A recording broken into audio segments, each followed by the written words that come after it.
জ্যোতিকা, আমরা এখন আছি ফেনী জেলা প্রশাসন এবং জেলা নির্বাচন রিটার্নিং অফিসারের কার্যালয়ের সামনে। এখানে বিএনপি, জামাত, এবি পার্টি সহ অন্যান্য যেসব রাজনৈতিক দলগুলো রয়েছে সেসব রাজনৈতিক দলের নেতাকর্মীরা সকাল থেকেই জড়ো হয়েছেন। আমরা এখানে কথা বলেছি বিএনপির যেসব নেতাকর্মী রয়েছে তাদের সাথে। তারা আমাদেরকে যেমনটি জানিয়েছেন যে দলের যে চেয়ারপারসন বেগম খালেদা জিয়া রয়েছে, সেই খালেদা জিয়ার যে মনোনয়ন পত্রটি সেইটি জমা দেওয়ার জন্য বিএনপির জেলা কমিটির নেতৃবৃন্দ কিন্তু এখানে উপস্থিত হয়েছেন। তারা আমাদেরকে জানিয়েছেন যে জেলা জেলা কমিটির সর্বস্তরের নেতাকর্মীরা মিলে কিন্তু খালেদা জিয়ার যে মনোনয়ন পত্র ফেনী ১ আসন থেকে সেটি জমা দেওয়ার জন্য তারা এসেছেন এবং জেলার যে শীর্ষস্থানীয় নেতারা রয়েছেন তারা খালেদা জিয়ার মনোনয়ন পত্রটি জমা দিবেন।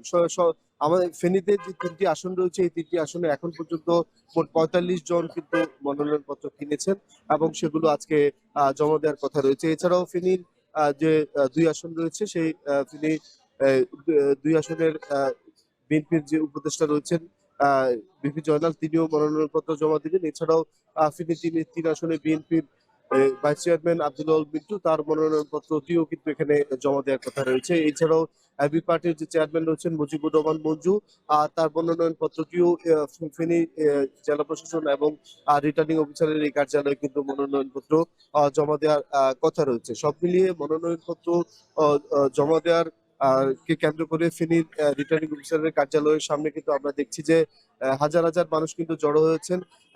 এখানে কিন্তু জামাতের পাশাপাশি এবং বিএনপি নেতা এবং এবি পার্টির যারা নেতাকর্মী রয়েছেন তারা কিন্তু রয়েছেন। সব মিলিয়ে একটি উৎসব মুখর পরিবেশ বিরাজ করছে মনোনয়নপত্র জমা দেওয়াকে কেন্দ্র করে। আমরা এখন যাব ঠাকুরগাঁওতে, সেখানে আমাদের রয়েছেন আমাদের সহকর্মী আমিরুল বাপ্পি। ধন্যবাদ ডালিম।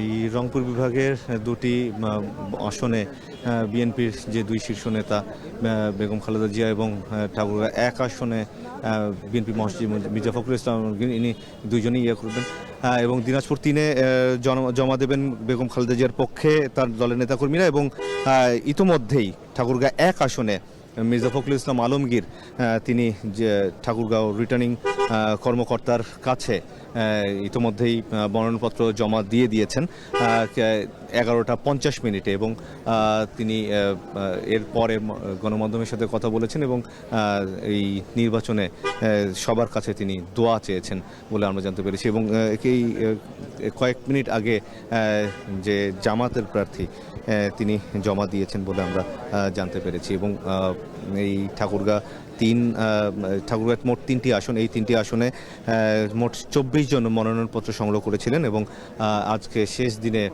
আসলে জমা দেওয়ার একরকম হিড়িক পড়ে গেছে বলে আমরা জানতে পেরেছি এবং দেখেছি যে মির্জা ফখরুল ইসলাম আলমগীরের সাথেও তার দলের নেতাকর্মীরা ছিলেন এবং যারা জামাত সহ অন্যান্য প্রার্থীরা আছেন তার সাথেও দলের নেতাকর্মীরা আছেন যারা হচ্ছে যে এখন তারা জমা দেওয়া শেষে আসলে তাদের নেতাকর্মীদের সাথে কথা বলছেন এবং সবার কাছ থেকে দোয়া চাইছেন। তো এই ঠাকুরগাঁর যে ৩টি আসন, এই ৩টি আসনের মধ্যে ১ আসনেই সবথেকে বেশি প্রতিদ্বন্দ্বিতাপূর্ণ হবে বলে মনে করছেন এখানকার যারা ভোটাররা আছেন তারা এবং প্রার্থীরাও মনে করছেন যে